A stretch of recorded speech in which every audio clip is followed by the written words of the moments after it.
Another way that I've been able to continue to talk about Vera and also her brother are through these PAL affirmation cards that I created. And we use them as part of our fundraising as well to be able to raise more funds to continue to provide the items to the hospital that we do. So there's a deck of affirmations for folks who are pregnant after loss. With this deck, I collaborated with other loss moms who have gone through their PAL journey as well. And I actually have a few of your affirmations in there, Kristen, which is incredible and were so helpful and meaningful for me. So yeah, it's really a collaborative deck, and I'm hoping that it helps moms to process and move through their PAL journey, but also being able to read different affirmations from different people, from multiple people, instilling that sense of community, which is so important in a PAL journey. Welcome to The Rainbow Connection. This podcast was designed for mothers who are finding their way through life after loss.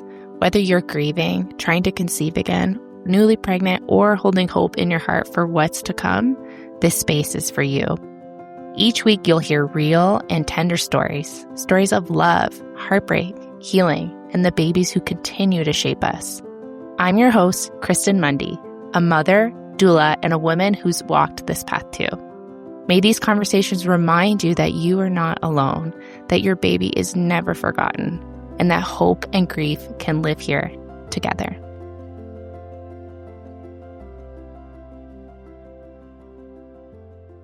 Before we dive into today's episode, I want to tell you about Mother Like No Other, a special community for women who are navigating the tender season of life after loss. Inside Mother Like No Other, you'll find a warm, supportive space of moms who truly get it, plus practical tools to help you through the hard days. You'll have access to a private online community where you can connect with me, an experienced doula, and other moms navigating the same journey. Each month, we gather for live workshops to connect and learn, covering topics like supporting your fertility journey, grounding strategies, self-advocacy, and ways to nurture your mind, body, and soul. We also bring in guest speakers to share their expertise and inspiration. The best part? It's only $22 a month. No long-term commitment, just real support when you need it most. If you're ready to feel more grounded, connected, and held through this season, come join us at thedoulalife.ca/mother. You do not have to go through this journey alone. And by joining us inside Mother Like No Other, you won't have to. Today on The Rainbow Connection, I am sitting down with Samantha Cleland. And today is going to be one of those conversations that I think so many of you are going to feel in your body as you listen. There were so many moments where I was nodding and I could see myself in so much of what Samantha shared. She shares with us today about her daughter, Vera, and about the pregnancy loss that came before her, and what it looked like to step into pregnancy once again while also carrying that grief alongside her. We talk about the anxiety that comes with pregnancy after loss. If you've been pregnant after loss or you are pregnancy after loss, you'll know exactly what I'm talking about. The constant checking, the what ifs, what if this happens again, and how hard it can be to fully just let yourself go there, to hope, to connect, to believe that things might be different this time. We also talk about identity, how becoming a mother through loss changes you, it rewires you, and how that part of you doesn't go away, even if and even as you are parenting a baby here in your arms. This conversation is very honest, it is layered, and it will speak to what it means, to hold both that grief of the babies that we have lost, the love for the babies that we have lost, and the love for the babies that we are welcoming in all at the same time. I'm so honored to share Sam with all of you and her babies today. But enough from me. Let's hear from Sam. Hello, everyone, and welcome to another episode of The Rainbow Connection. Today, I am joined with the beautiful Samantha. Hi, Samantha. Thanks so much for being here. Good morning, Kristen. Thank you so much for having me. It's truly an honor to be able to chat with you and share our babies, and I'm just so grateful. I'm so grateful that you're here. I'm really looking forward to getting to know Samantha more today and sharing her story with you. She is going to share 2 stories. She's going to share about her daughter, Vera, and also her rainbow baby boy.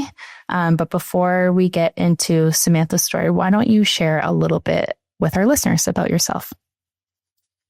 Always tough to know where to start about myself. My identity has changed so much in the past year and a half, certainly. By profession, I'm a social worker. I'm a mental health social worker, actually. And I'm a wife and I'm a mother. I have a few angel babies, but Vera is our firstborn, and we've also had a son since. And we have a few fur babies who are absolutely the light of our lives as well. So yeah, I just really enjoy spending time with family these days and navigating postpartum roller coaster. With Samantha and I really went into the weeds talking about postpartum before we pressed record because yeah, it's hard. And we were just saying, like, even though you wish and dream and would do anything to have this beautiful, perfect, healthy baby, postpartum is still really, really hard. So definitely sending Samantha lots and lots of love. Well, we would love to hear more about your journey, Sam, and what motherhood looks like for you. So wherever you would like to start, we would love to hear. Thank you. I will start just before Vera. So it was a month before Vera was conceived. I was actually pregnant, and we had what's called a chemical pregnancy. I absolutely hate that term, but technically that's what it was. So that was quite a roller coaster because the excitement was very high very quickly. We were planning to get pregnant. We wanted a baby very much. And very shortly after, within a couple of weeks, I found out that I was no longer pregnant. My HCG started to drop. I actually miscarried at work. So that was awful. And it was just very, very heartbreaking. Everything was so quick. So really trying to come to terms with that and process that. And since it was such an early loss, it wasn't recognized by other people. I was very open about talking about it because it meant so much to me. But other people would, say the platitudes, well, at least you can get pregnant, or, well, you weren't that pregnant. Some people don't even know they're pregnant yet. So just really awful things like that. That's how my pregnancy journey started. And so we decided to try again and we skipped one cycle, and then next cycle. So similar to you, next cycle, we were ready to go and try again. And I got pregnant with Vera. And so right from the start, I already considered her to be my rainbow baby because we'd already experienced a loss and it was already such a low. And now here we are on this high again. We're pregnant. I had some of those anxieties of what if this happens again? What if I have another chemical pregnancy or miscarriage, or all the things that can happen in a pregnancy that we know about? So it was one of those situations where I was testing daily. Once I got that positive test, every day I kept testing and testing and testing. And that brings its own anxiety. And in retrospect, I don't know if that was maybe the best for me, but it helped me have the confidence that, okay, the baby's still there, that I'm still pregnant. We're doing okay. We've now passed where we were in the last pregnancy. And I had navigated things that way in the beginning. And then went for the formal lab work and everything. Everything was still looking great.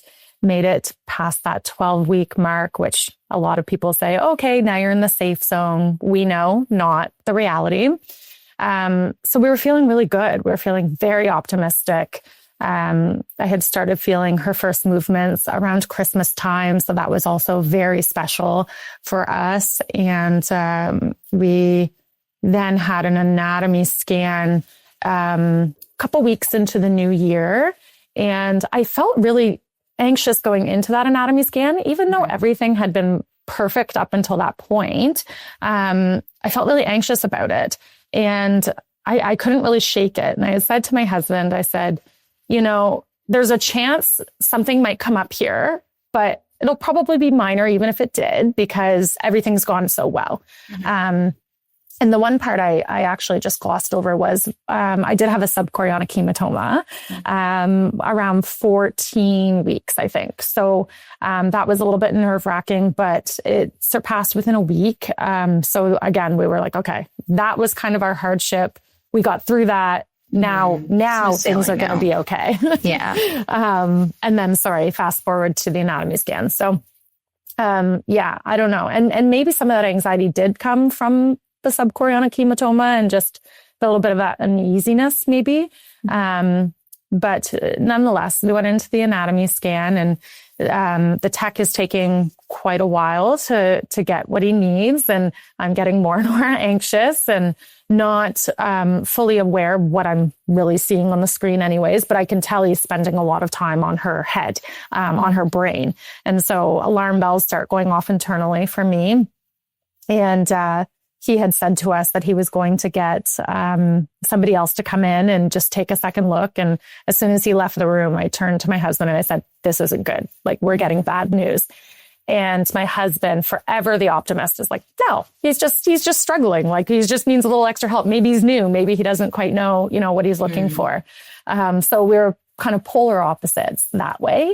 I see. And definitely not an uncommon thing. This, I feel like almost every person that comes on here and shares their story, they say, oh, my partner was like really looking at, the silver lining. And you're just like, pardon? Yeah. Yeah.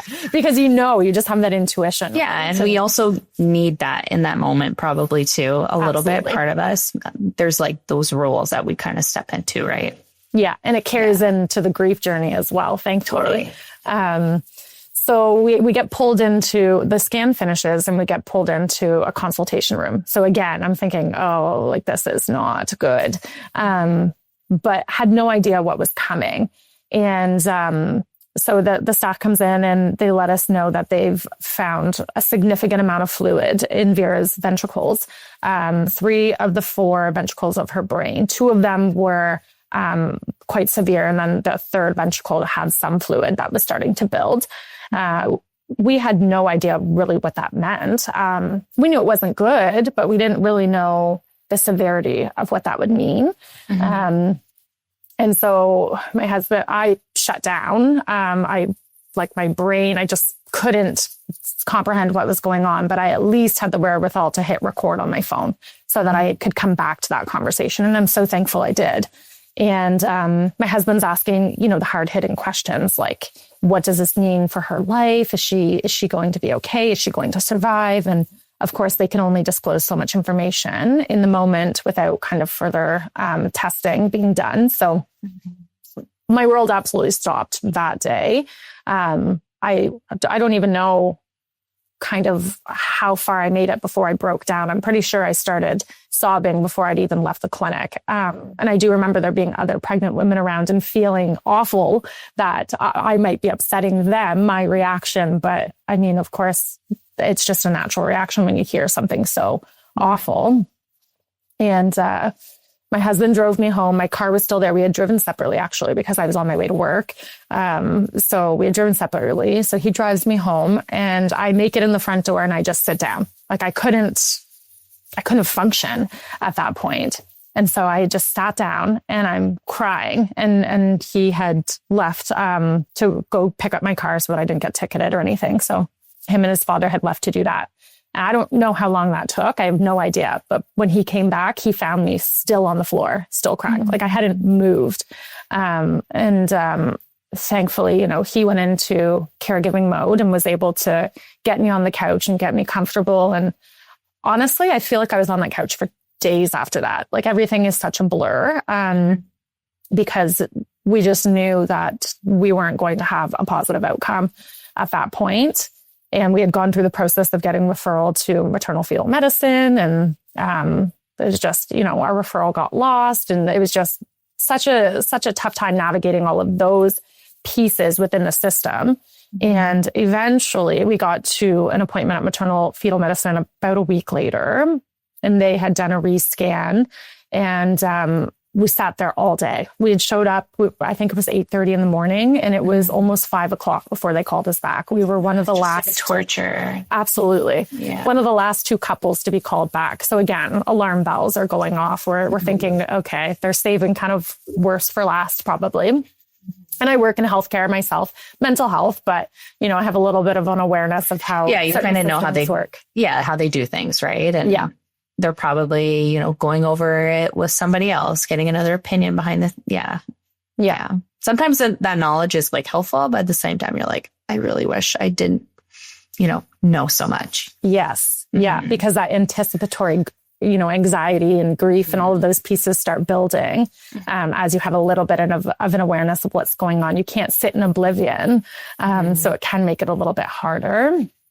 But while we waited, we had gone down to the chapel and we had prayed and we had done all the things, just really, truly like begging for a miracle of some sort. And we finally got into our consultation and they had reviewed the rescan and the fluid had built way more in 6 days. It was to the point where they had told us that my placenta was keeping her on life support. Like she was not going to make it. She also had some issues with her cerebellum as well. So a lot of structural issues in the brain. And they were very kind and very compassionate with us and really, answered any questions we had and explained the options that we had. Again, my husband with the hard hitting questions, like what does this look like? Will she be born alive? All of those questions just out of curiosity so we could make some informed decisions. And we left that day, just heartbroken. And at this point, you're probably like 21 weeks pregnant? Just past because I had done my anatomy scan at 21 weeks. Okay. Yeah. So I was closer to 22 weeks at that point. We definitely thought we'd be bringing a baby home up until that point in time. And, again, came home, laid on the couch for who knows how many days, but really started to do research and try to figure out I was holding on to anything I could, thinking maybe we can do surgery, but her case was so severe, she wasn't even a candidate for surgery to try to reduce the fluid. So when the doctors were giving you your options, like what kind of options were they giving you at this point? And I can only imagine hearing those options and being like, it all being so overwhelming. It definitely was. So they explained that I could continue on with the pregnancy and we could birth her, whatever that might look like. But given the fluid on her brain, she was at risk of getting hydrocephalus, which means her head would have swelled quite significantly. And in that case, I would probably had to have had a cesarean just for my safety as well. So there was some potential risk to me the longer we carried on the pregnancy. Or they also talked about the options of termination for medical reasons and the different ways that could look, whether it be a D&C or whether I wanted to labor and deliver her. So they had gone through and they were really great at saying, we don't want to influence you anyway. You really have to do what's in your heart and what feels best for your family. But for us, because the diagnosis was so severe and nobody on that team, we were grateful that they were candid with us when we asked, but nobody had any sort of optimism that she was going to survive or have any sort of life. So it was a pretty immediate decision for us. And thankfully, my husband and I did align that, we would opt for a compassionate induction. But before we actually went into making any sort of planning or doing any scheduling for that, we did research and we did try to see if there was some sort of saving grace before we did something so permanent. And unfortunately, there just wasn't any sort of other avenue we could go given the severity of her diagnoses. So we chose to take a few days because everything was happening so quickly. I just wasn't ready. I wasn't ready to have to say goodbye to her.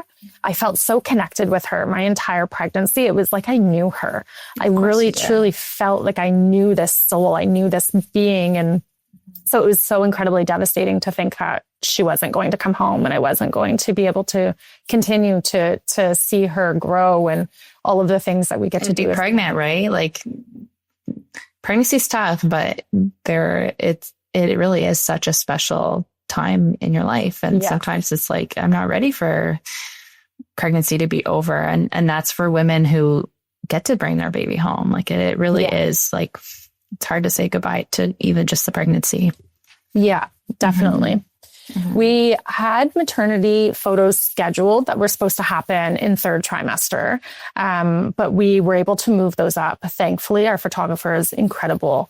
So we moved those up. So we actually did those prior to Vera being born. And so special. It incredibly special. I'll cherish those photos forever, but also such a kind of strange time because we're in these photos and we're happy and we're being, trying to be mindful. Like she's still there and she's, technically still alive and we still have her with us, but also knowing that there's a whole process that's about to transpire that's going to significantly shift, where things are at and the rest of our lives, really. So we did the photos, so grateful for that. And then I felt that, it was time, not that it's ever really time, but that it was time to go ahead and start scheduling and planning for her arrival. So I scheduled to have a compassionate induction because for me, it was never an option to not meet her and hold her and spend time with her. So we went that route. And at 23 weeks, 2 days, gestation is when she was born. But I was in labor for 33 excruciating hours leading up to that point. My body, it just did not want to let her go. It knew this is too early for her to be here. I really believe that it was protecting her and just holding on for as long as it possibly could. Well, your mental, however you're feeling mentally too, has such a significant impact on allowing your body to do what it needs to do, right? There is a component of needing to feel safe in birth for birth to happen. And this is not safe at all, right? Losing your baby is not safe. Like this is the most unsafe thing that you're walking in towards. And so of course it would be struggling, right? Yeah, it was a very long couple of days. And of course, with the induction medication and stuff too, my body was just going through basically torture. It felt like kind of being forced to do something that was not natural at that point in time. And induction medication can be pretty harsh. So it was very tough. I was so depleted.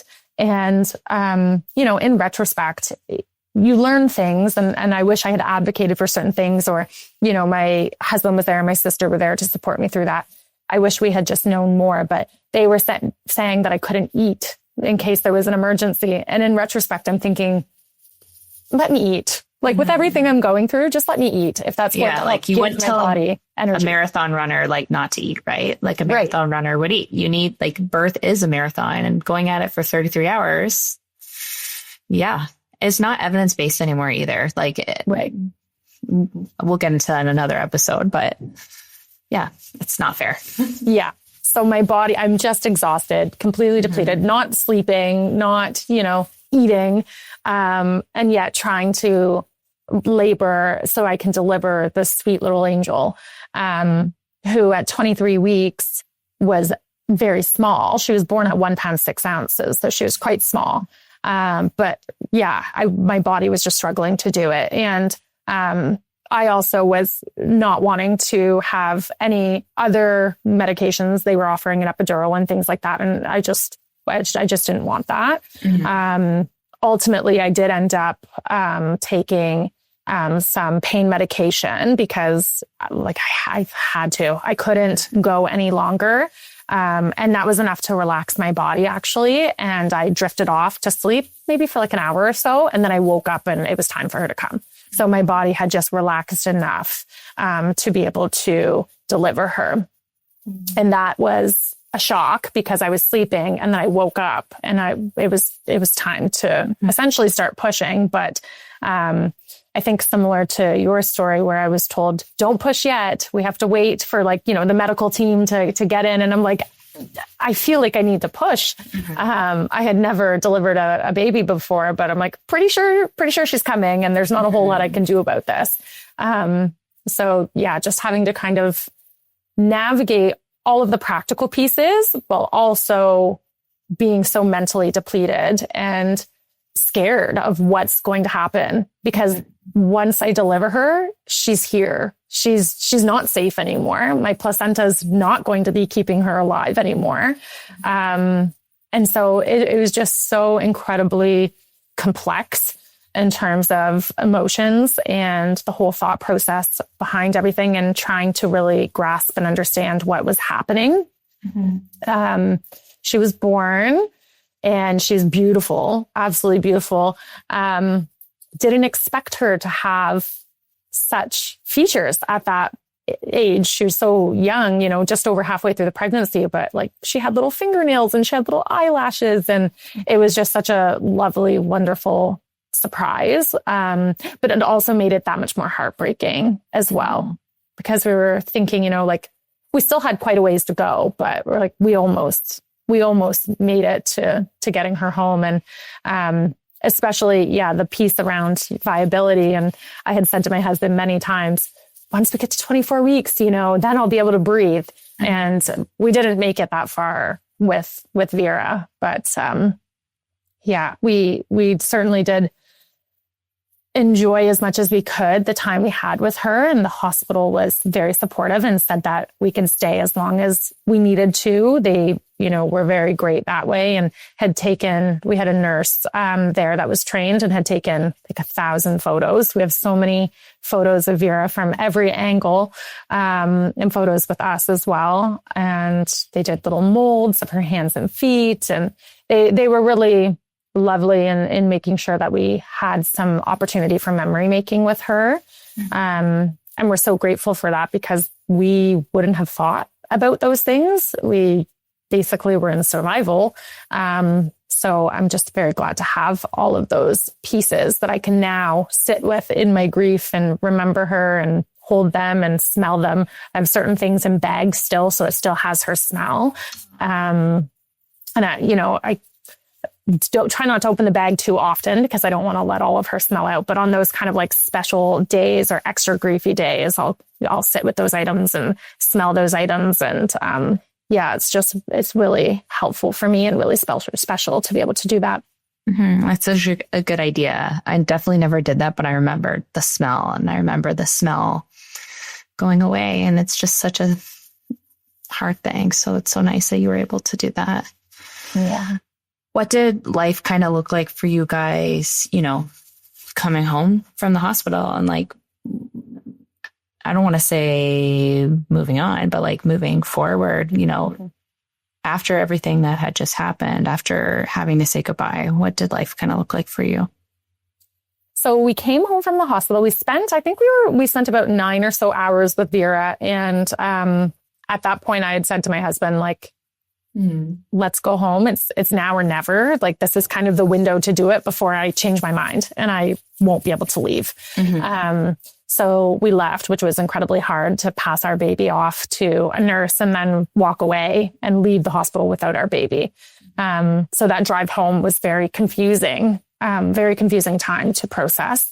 And we came home and we ate, and then we fell asleep because we were so exhausted from a weekend long stay at the hospital. And when I woke up from that sleep, I had a panic attack. My body was just all of a sudden, my mind and everything just kind of connected. And I was all of a sudden whoa, where's my baby? Where is my baby? Why isn't she with us? So that was incredibly difficult to navigate. And many anxiety attacks came for weeks to come after that, for sure. And we were also undergoing some renovations at our house at the time. So we ended up staying at our in-laws. We were trying to prepare the house to bring Vera. At your in-laws. At my in-laws. It's very different than staying at his in-laws, because it'd be your parents. But yes, being at the in-laws after losing your baby is tricky. It's tricky sure. for sure. Yeah.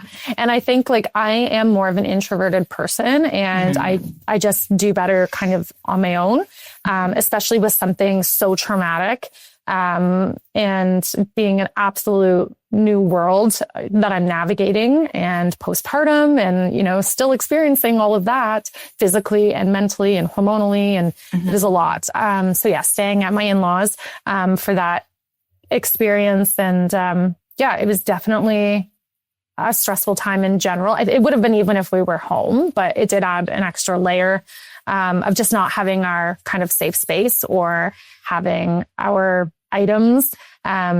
And my whole pregnancy with Vera was in this house. So like I have memories with her here. The first time, you know, I felt her move, or when I would eat a certain thing and she would really start moving, and just things like that. So I felt even further away from her, having to stay somewhere else during those initial days of grieving. Well, I think we ended up being there for a month. So it was a while. And like people in your space, like witnessing you, and you just like, sometimes you just don't want to be witnessed. Like you just want to crawl into a hole and like never see anyone again for a while. And yes. What was it like for you in terms of like, did anyone show up really supportively that time? Did anyone show up? Like, how did people kind of rally around you? I mean, you're at your in-laws' house. Like, how was being at their house? How did people show up for you? What did that look like? We are so incredibly blessed that we had so many people show up for us in ways we couldn't have ever imagined. A lot of people were excited that we were having a baby. We were kind of later in our friend group to do that. So of course, everyone was updated along the way. Once we got the horrible news, we did. And once we set plans in motion, we kept everybody updated. We were very transparent about everything. And we were met with so much love and support during that entire process and afterwards. Staying at my in-laws meant, you know, didn't have to think about food and things like that, because I certainly never would have. I wouldn't have cared to eat. It was really hard for my husband, because there were days where in the very initial days when the grief was so acute, there were definitely times where I would make statements like, you know, I wish I had died too. I just want to be with my baby again. And just things that I think people don't understand unless you've lived it and can really appreciate like how intense that whole process is. But so it was good for me to be around people, just for like, you know, a safety perspective. I never had a plan or intent or anything like that, but I definitely had those serious, dark thoughts for sure. So it was good to be around people. It was good to be fed, because like I said, wouldn't have cared to eat. Otherwise didn't have an appetite. And I had friends who did come and visit. They were very mindful to offer to visit, but to say, you know, let me know if and when you're ready, and we'll be there for you. And it took me a little bit to feel ready, but eventually I did invite some friends over, and those were my first conversations sharing what I had been through. And that helped me to process the trauma, because I was actually talking about this out loud now and having to kind of revisit everything that had gone on in the past few weeks. How did your friends kind of receive that? Were they like, it's just such a individual thing. And unless you've experienced the loss of your child, it's so hard to it's so hard to understand. But were your friends able to understand as much as they could, or?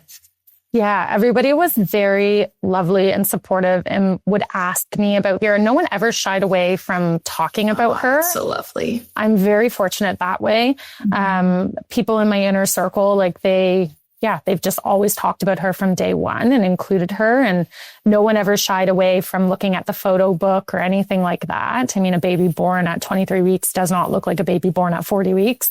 But nobody shied away from that. And in fact, I had some people say, do you have a photo you can show me? I don't know how they knew to respond that way. I think it must just be that inner empathy that they have, because I know it's been very different journeys for many other people. So I feel so incredibly blessed and grateful that people just knew. They just knew how to be there for me and my husband as well, although his grieving journey has been quite different, of course, as it often is.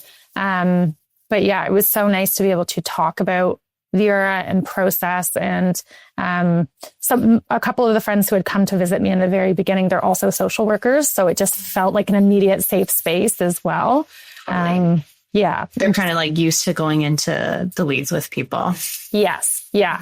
Yeah. So it was good to almost practice in a way, talking about Vera and sharing everything and figuring out, what I was comfortable with and what I wasn't. And I knew it was a complete judgment-free space, and very, very grateful for that. So glad you had that. I hope you're enjoying this episode. While we take a quick break, I want to speak to the moms listening who are in a very specific, very layered season. If you are parenting a living child after pregnancy or infant loss, whether you recently welcomed your rainbow baby or you are raising a child while grieving another baby, and realizing that this chapter feels a little more complex than you expected, well, I created something with you in mind. Because parenting after loss is not one story. It can look like holding your earthside child while missing the one who isn't here. It can look like loving your baby deeply while navigating fresh grief. It can look like gratitude and heartbreak living side by side. And that can feel incredibly isolating. And that's exactly why I created The Nest. The Nest is a supportive, ongoing community space for mothers raising a living child after pregnancy or infant loss. It's a space where you don't have to explain the coexistence of joy and grief, where identity shifts, relationship strains, nervous system overwhelm, and the very real postpartum experience are spoken about honestly, not minimized. Inside, you'll find trauma-informed postpartum doula support, 2 virtual community calls each month, and most importantly, a village of women who understand this season without you having to translate it. If you've been looking for your village in your Earth Mama era, whether that season feels joyful, heavy, or somewhere in between, you can learn more at thedoulalife.ca/nest. And if you do decide to join us, please use promo code NEST1 to get your first month free. Okay, now let's get back to the episode. I know everyone comes about this differently, but where did you and your husband kind of fall afterwards? Were you feeling like, I need to get pregnant right away? I need time to grieve. I want to figure out what happened with Vera, because obviously there's that too. How did this happen? What did that process, because obviously you got pregnant again, right? What did that process kind of look like for you guys going into this next new journey of discovery and wanting to grow your family?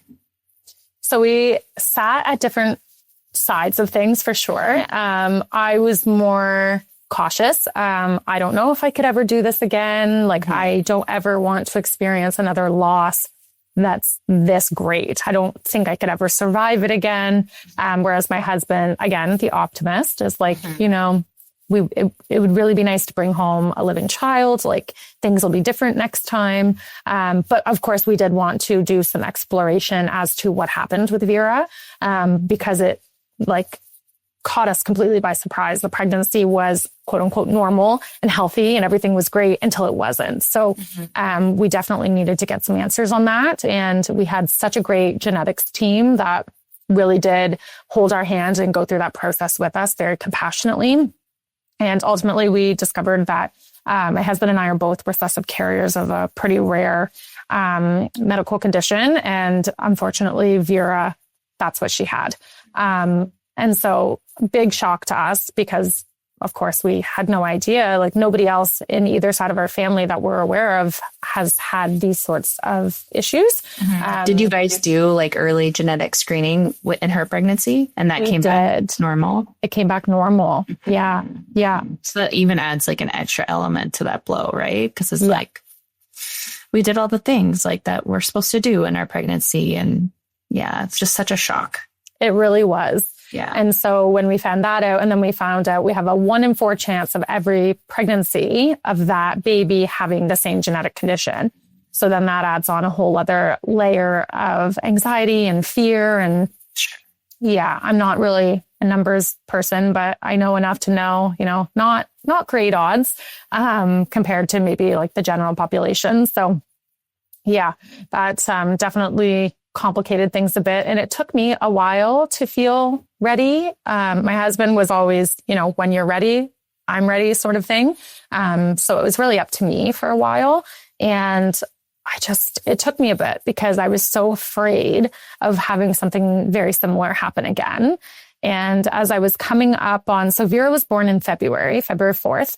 And as we were coming up on September, which is when I got pregnant with her the year prior, I was just really struggling with the idea of not being pregnant again and reliving all of those memories, and pictures that would be popping up on my phone and things like that. So that really helped shift me into thinking a little bit more seriously about when I might be ready to try again.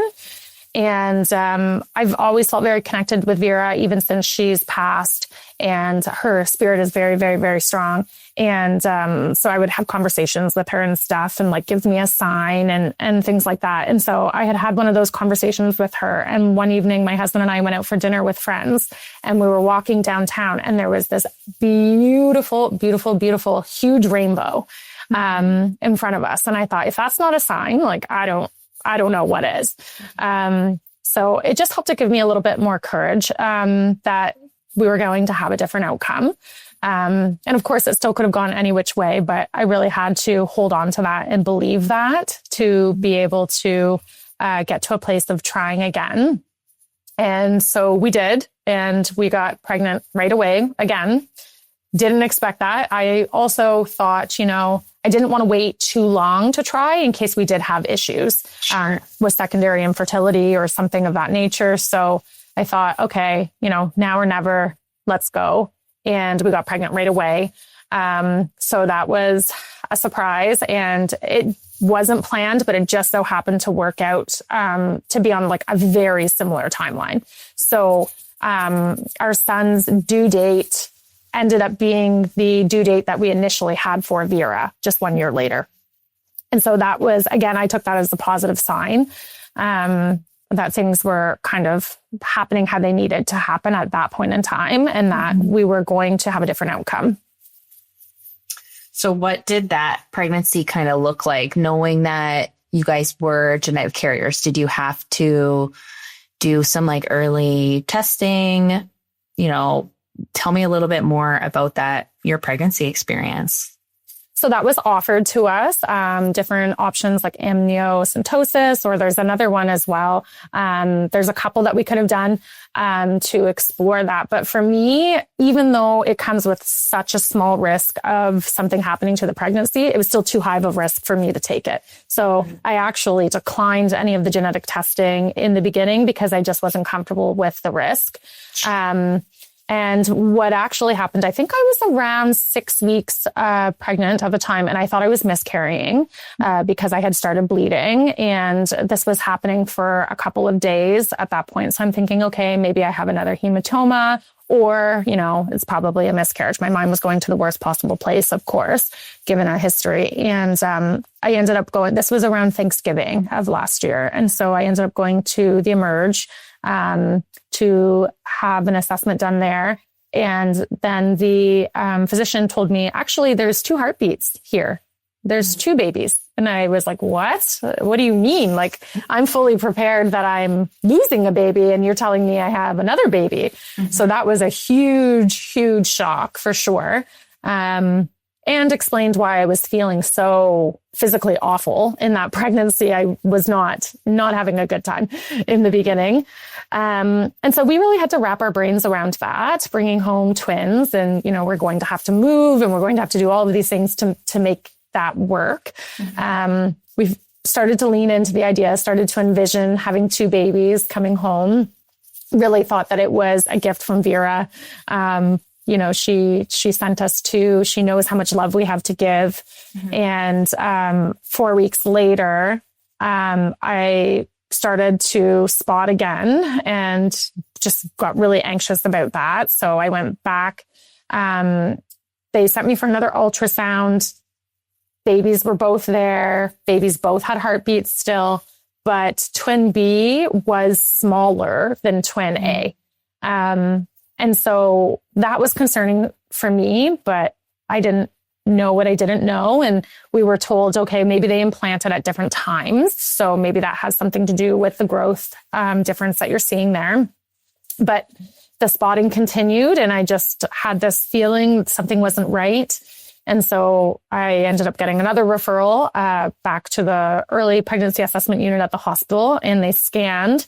And then I heard the dreaded words, "There's no heartbeat." It was a very cold experience. It wasn't a great experience, especially given our history. But yeah, we found out that unfortunately one of the twins was not living any longer, but still there.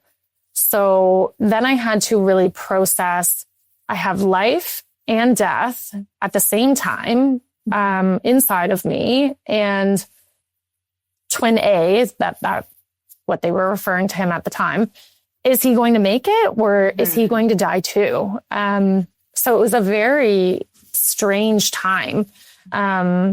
Trying to be excited about my pregnancy, but with our history and then with his twin not living, there was so much fear there that it was really hard to enjoy. And Just having to be really cautious. Yes. Yeah. I always say cautiously hopeful, or like cautiously optimistic, or. Yeah. Yeah. And because we had the other twin inside still, who was no longer living, that then implicated some of our other testing options that would have been available to us, because it could have skewed the results. So that makes sense. We couldn't do any testing at that point in time.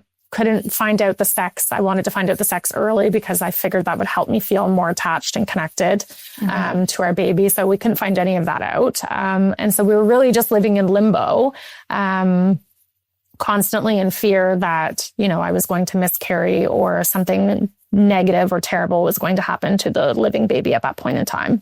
It was very hard to navigate, for sure. Mm-hmm. And is that something that you felt, the entirety of your pregnancy, or how did that kind of carry on? Because the second trimester, third trimester, what did that look like? Yeah, it felt very heavy.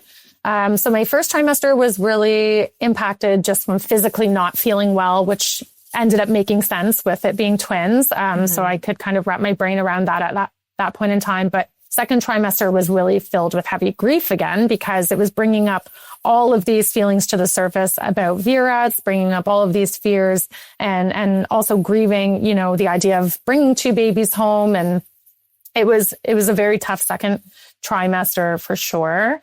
We did decide to go and do an ultrasound in the community. We didn't want to wait until our anatomy scan. We wanted to go and do an ultrasound for us, that we could maybe try to enjoy a little bit more and maybe not have it be so filled with fear. So we did do that at a private clinic in the community, and we were able to see our baby boy and see his twin was still there, but we could see that our baby boy was growing and seemed to be growing well, and confirmed that it was in fact a boy, which my intuition knew. I knew I was having a boy. I think I had said that it was a couple of days into my pregnancy. And, so we did that for us. And we really, from that point forward, we just tried to hold on to it. We saw him. He's there. He's okay. I started feeling movement with him very early, before my anatomy scan. I think it was, maybe around 15, 16 weeks, I was feeling movement with him. So, that was very reassuring as well. And the anatomy scan that we had with him was terrifying, for sure. We were so scared of what may come up. We did an early anatomy scan, and then they did a repeat one just because he was moving around so much. They couldn't quite see what they wanted to see. So we had to go back, which was scary too. But everything was looking pretty good with him. He had a couple small cysts on his brain, but they said that that's like very normal and it'll resolve. But for me, anything with the brain, I was instantly in kind of fight or flight again. Even though everyone assured me, like, this is very common, it'll go away on its own. But I was spiraling, of course, just because of everything that happened with Vera. Mm-hmm. Yeah. So what did, take me through the remainder of your pregnancy and his birth. Yes. Because ultimately he was he was born. Yes, he's here and he's lovely. So once I got into third trimester, I started to kind of settle a bit more. I'm like, okay, we've made it past the anatomy scan. We've made it past viability. This little baby is moving so much. Like, he was so active inside the womb, which provided me so much reassurance that I definitely needed. So I was very, very happy with that. And, it got to a point where, like, it was hard to start to prepare for him to come home because we didn't get to do that with Vera. And so getting the nursery ready and things like that, it was like, do we do it or do we wait a little bit longer? Like, do we wait until he's here? Trying to figure out how to best navigate those pieces. And also we had Vera's stuff in there. So then we have a smaller home, so we really only have one extra room to be a nursery. And so trying to find the right time to move some of her items, relocate them, and move in his stuff and have it so that it's not feeling as though we're replacing her in any sort of way, because of course we never could. So just navigating those practical pieces was a bit challenging, but physically and mentally, I was feeling pretty good otherwise because I could feel him. And my third trimester was really the only trimester I feel I got to enjoy. And I loved it. And I felt really good physically. And I felt like I could have been pregnant with him for another 40 months. That's such a blessing. Because usually third trimester is not that enjoyable. Yeah. So it's like, what a blessing for it to feel enjoyable for you. Yes. And I'm so grateful that I at least got a portion of the pregnancy that I could enjoy. And I was still anxious, of course, because even though everything seemed to be going well with the pregnancy, it was still all the what ifs. Like, what if I carry him, too long? What if this ends in a stillbirth? What if? And the mind was definitely spiraling in all sorts of directions. And so that when it came to time for him to arrive, we were nearing his due date, which is just a date. Lots of babies come after their due dates. Lots come before. But for me, mentally, I was thinking, like, I don't think I can go past the due date. Like, I don't think I can. I think I'll just get more and more and more worried about all of the possibilities that could happen. So we ended up actually scheduling an induction for him, which I didn't want to do. I did not want to be induced again. I really wanted to honor my body's ability to bring my baby here and bring my baby here safely. So that was definitely challenging to get to a place to booking that induction. But I also, on the flip side, felt that I needed to have that scheduled just to give me some peace of mind. So it was very complicated. Well, sometimes it means safety, right? And it doesn't matter how you birth or how you choose to birth. It needs to feel safe, and you need to pick the option that feels safe in your body. And if you know that waiting for spontaneous labor, that's never going to feel safe, then you're making that informed choice of choosing what's best for you. So that looks different for everybody. Absolutely. And so we booked it. We booked it on a day that our OB would be on, which was a day before his expected due date. And it was our OB that we had with Vera, not the OB that delivered her, but it was our maternal fetal medicine OB. And she had gone through this journey with us and we felt safe with her. So we scheduled it for a day that she would be on, knowing that, you don't always get called on that day. So the day comes and we're kind of waiting to get that phone call, and we're not getting the phone call, and we're thinking, okay, well, it could be a couple days still. Who knows what's going to happen? I'd gone for a walk that morning, done all of my ball exercises, drinking my red leaf tea, doing all of the things that I had really gotten into the habit of doing on a daily basis, trying to stay calm, trying to stay present, connecting with my baby. I actually had ended up doing a little bit of ritual that day. I had a basket of items that I had put together that I had hoped to use when I was in early labor. However, I was already in early labor for about a week and a half, but I had no idea. I was 4 centimeters dilated and 75% effaced, but I felt fine. Like, I felt absolutely fine. I was living my normal best life, had no idea. Yeah. I mean, some people they walk around at 6 centimeters. Like, I think about my sister-in-law. She walked around at 6 centimeters for 2 weeks, and we're just like, okay, like our cervix isn't a crystal ball. Like, we never know what it's going to going to do, right? Yeah. So we knew he could come at any time. It was really, up to him and my body at that point. But I did end up doing a little bit of like a surrendering ritual. I, played some music that was supposed to help with oxytocin, dimmed the lights, lit my candles, lit my sage, kind of just like sat there and with my affirmations and really turned in and thanked my body for everything that it had gone through with Vera, for protecting her, thanking my body for getting to the point that it did with my son and keeping him safe, and just really giving my body permission to surrender and saying, it's okay. Like, this time's going to be different and it's safe. And, let's get him here. And I kid you not, within 3 hours, my water broke on the day I was scheduled to be induced. So my water broke, and I was just eating ice cream, watching Netflix, not really expecting that to happen. Oxytocin, the most oxytocin. I mean, ice cream is like a huge way to get an oxytocin. Who isn't like feeling all like happy and, joyful when they're eating ice cream, right? Yeah. So I was relaxing. I was having a great afternoon, and then my water broke, and I went upstairs, and my husband was working from home, thankfully. And I just kind of shouted down the hall, "You might want to get off that call. Like, something's happening." And he's like, "What do you mean something's happening?" And I said, "I'm not sure, but something's happening."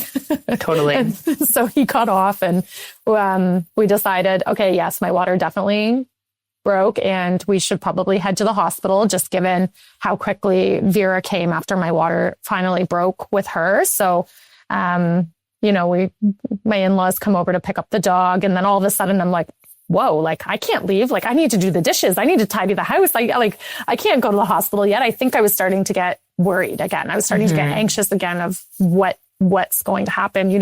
We're starting the process of bringing him here, but are we going to bring him home? I don't know. So I was internally panicking for sure. And got encouraged to get in the car. So I did. And contractions started on the way to the car, 20 minutes in during rush hour, of course. And my husband's then runs in, grabs the wheelchair. He's wheeling me in, just like the movies. I'm like screaming with my contractions and just in so much discomfort at that point. Things were happening very quickly. My contractions were 3 minutes apart. So things were just, it was a lot to take in. And we get up, we got checked in, and 5 hours of labor. And then he was here after, I don't remember. It's all a bit of a blur to me, but apparently it was about 45 minutes of pushing.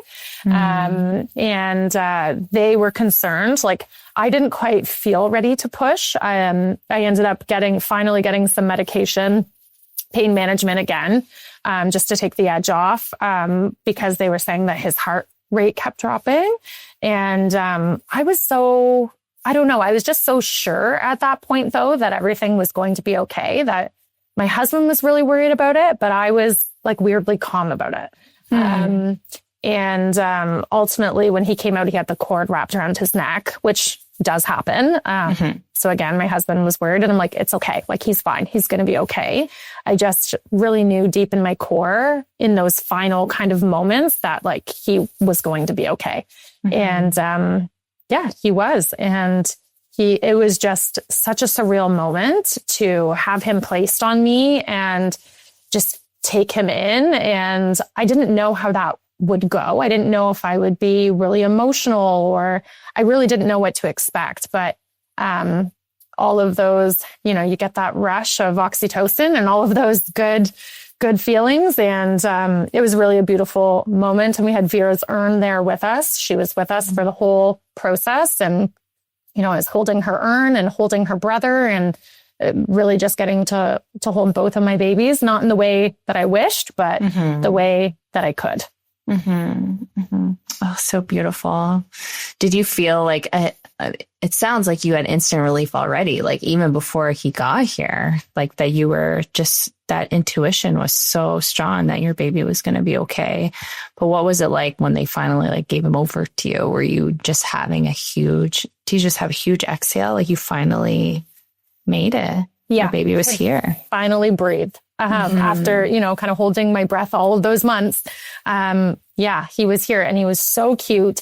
And it was just, it just felt right. Like it was just so natural. And we were just elated that he was here and he was okay. And, you know, he got like perfect on his APGAR scores and all of these things because they had the NICU team come in and they were ready and they were there because of his heart rate dropping, and they were ready to take him away. And they had said once he was born, they were like, okay, should we take him? And my OB said, no, leave him. Don't touch him. He's fine. And I'm glad that she did that. Like, she didn't even let them look him over because she obviously did her own quick assessment, and she's like, he's fine. Like, he's staying with her, staying with me. And I'm so glad for that because I didn't have that with Vera. It was a very different experience when she was born.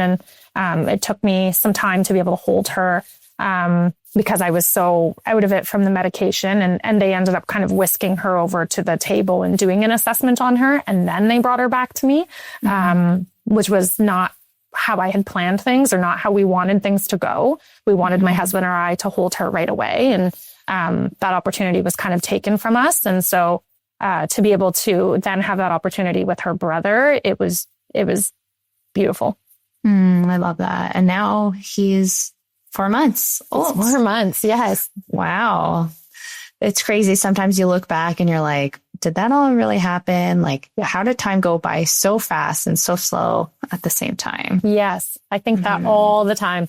And I'll be holding him and they have the same nose, Vera and him. And so I just, you know, stare at him and I just wonder, would she look like he does? And, you know, I find myself crying, tears of joy, of course, but like, I'm so glad he's here, but I wish she was too. And so much a duality, right? Like, of course, love that you're here, hate that she's not. And it's like every joy that you feel for him comes with that little bit of ache, right? Yes. Yeah.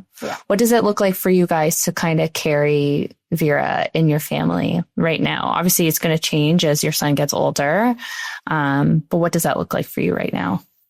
She has very much been a part of our family, a part of our lives since she was born, especially. We have photos of her around the house. We have things with her name all over the house.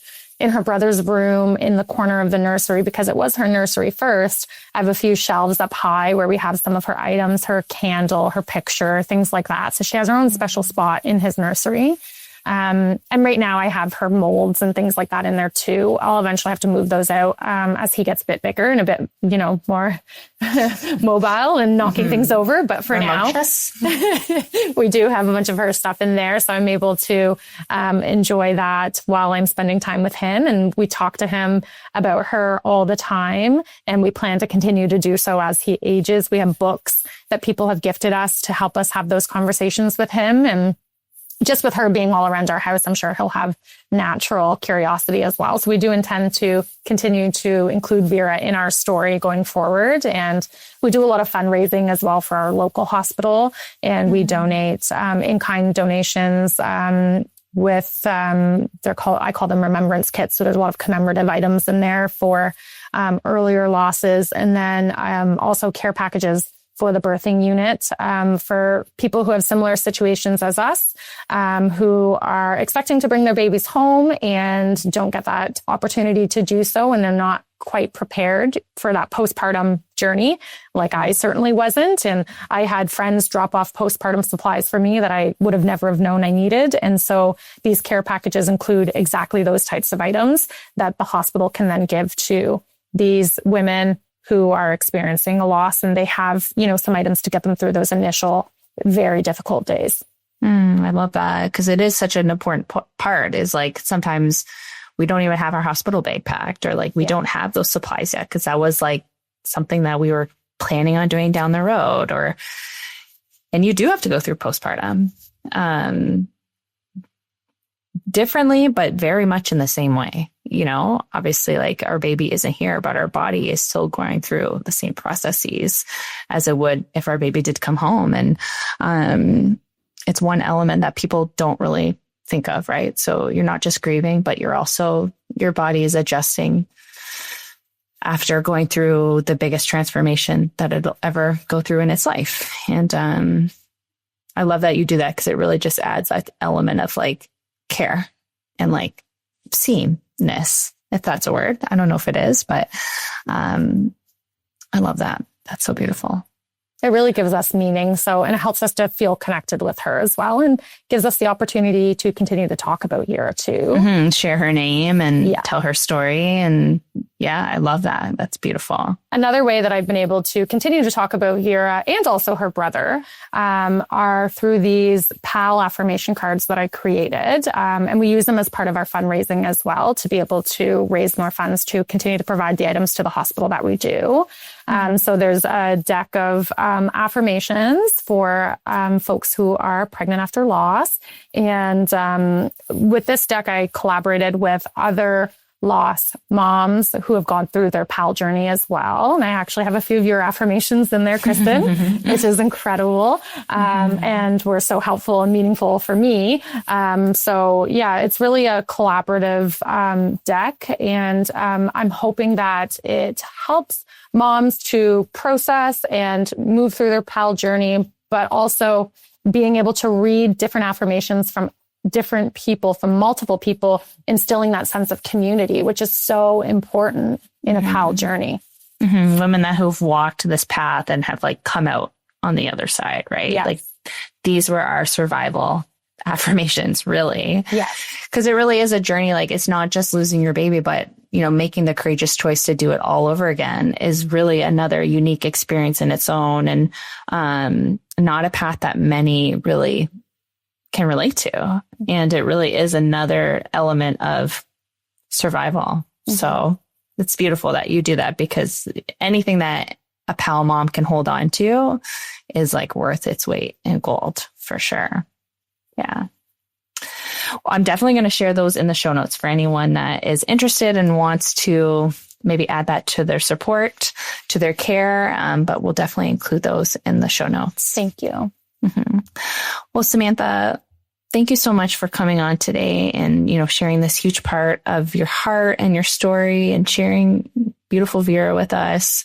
I know there's so many women that are going to see themselves in everything that you've shared and in her story, and are going to walk away feeling validated and seen and a little bit less alone in their experience. And we have you to thank for that. So thank you so much for being here.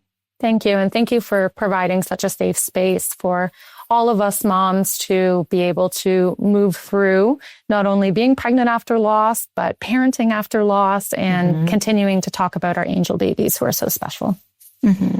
Well, thank you so much, Samantha. In a PAL journey.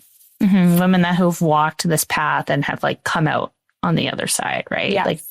These were our survival affirmations, really. Yes. Because it really is a journey. It's not just losing your baby, but, making the courageous choice to do it all over again is really another unique experience in its own, and not a path that many really can relate to. And it really is another element of survival. So it's beautiful that you do that, because anything that a PAL mom can hold on to is worth its weight in gold for sure. Yeah.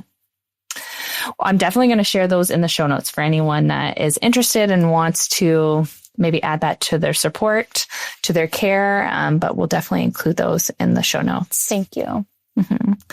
Well, Samantha, thank you so much for coming on today and, sharing this huge part of your heart and your story and sharing beautiful Vera with us. I know there's so many women that are going to see themselves in everything that you've shared and in her story, and are going to walk away feeling validated and seen and a little bit less alone in their experience. And we have you to thank for that. So thank you so much for being here. Thank you. And thank you for providing such a safe space for all of us moms to be able to move through not only being pregnant after loss, but parenting after loss, and continuing to talk about our angel babies who are so special. Well, thank you so much, Samantha. Thank you so much for tuning in today. If this episode touched your heart, it would mean the world to me if you took a moment to rate and review The Rainbow Connection. Your words help this podcast reach other mothers who need to hear these stories, the ones still searching for hope, for comfort, and for connection after loss. Every review, every star, every kind word truly makes a difference. Thank you for helping me keep these stories alive. I'll see you in the next episode.